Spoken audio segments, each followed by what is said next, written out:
খারিফ মৌসুমকে সামনে রেখে কৃষিক্ষেত্র আত্মনির্ভর হওয়ার জন্য শুরু হলো বিকশিত কৃষি সংকল্প অভিযান। সারা দেশের সঙ্গে ত্রিপুরাতেও শুরু হবে বিকশিত কৃষি সংকল্প অভিযান। অভিযান চলবে আগামী 12 জুন পর্যন্ত। বৃহস্পতিবার উদয়পুর পূর্ব পালাটানা গ্রাম পঞ্চায়েতের কাকরাবন এগ্রিকালচার সাব ডিভিশন অধীন বিকশিত কৃষি সংকল্প অভিযান পূর্ব পালাটানা কমিউনিটি হলে এই অনুষ্ঠানটি অনুষ্ঠিত হয়। আজকের এই অনুষ্ঠানে ছোট্ট চারা গাছে জল দিয়ে উদ্বোধনের শুভ সূচনা করলেন অর্থমন্ত্রী প্রণজিৎ সিংহ রায়। এছাড়াও উপস্থিত ছিলেন বিধায়ক জিতেন্দ্র মজুমদার, বিধায়ক অভিষেক দেবরায়, গোমতী জেলা পরিষদের সহকারী সভাধিপতি সুজন সেন, উদয়পুর পৌর পরিষদের পৌরপিতা শীতল চন্দ্র মজুমদার, কাকরাবন আরডি ব্লকের বিএসসি চেয়ারম্যান উপেন্দ্র জমালিয়া সহ আরও অন্যান্যরা। মাননীয় প্রধানমন্ত্রী নরেন্দ্র মোদীজি 2014 সাল থেকে শুরু করে প্রধানমন্ত্রী হওয়ার পর থেকে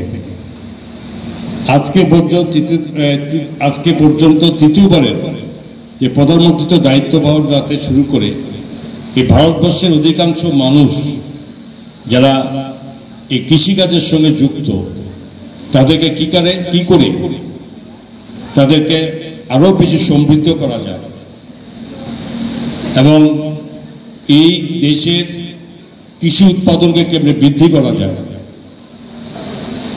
তার জন্য বহুমুখী পরিকল্পনাও নিয়েছে। এর আগে বিভিন্ন সময় যারা সরকারে ছিলেন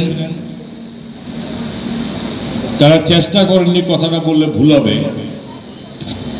শুরু করেছেন অনেক কিছু কৃষকদের জন্য তো তৎকালীন সময় যা সুযোগ দেওয়ার ব্যবস্থা করেছেন, কিন্তু কখনো সেই সুযোগ বা যে যোজনা করা হতো সেগুলোকে সঠিকভাবে কখনো একদম তৃণমূল স্তরে কৃষকদের কাছে কখনো সেখানে এই আলোচনা বা সেখানে হচ্ছে কিনা সে দেখার ব্যবস্থা সেখানে ছিল না।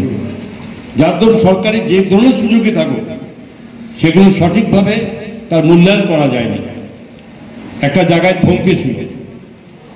তো এখানে উনি আসার পরে যে যত রকম কৃষিকাজের সঙ্গে যুক্ত নতুন নতুন ভাবনা, নতুন নতুন যোজনা, এই সমস্ত কিছু যাতে প্রকৃতপক্ষে কৃষকরা তারা এটার সুযোগ নিতে পারে এবং সেই সঙ্গে নিজেদের অর্থনৈতিক সমৃদ্ধি বৃদ্ধি করতে পারে এবং এই দেশের এই রাজ্যের দেশের উৎপাদন যাতে বৃদ্ধি স্বয়ং সম্পূর্ণ আমরা হতে পারি এই ব্যবস্থা উনি করেছেন।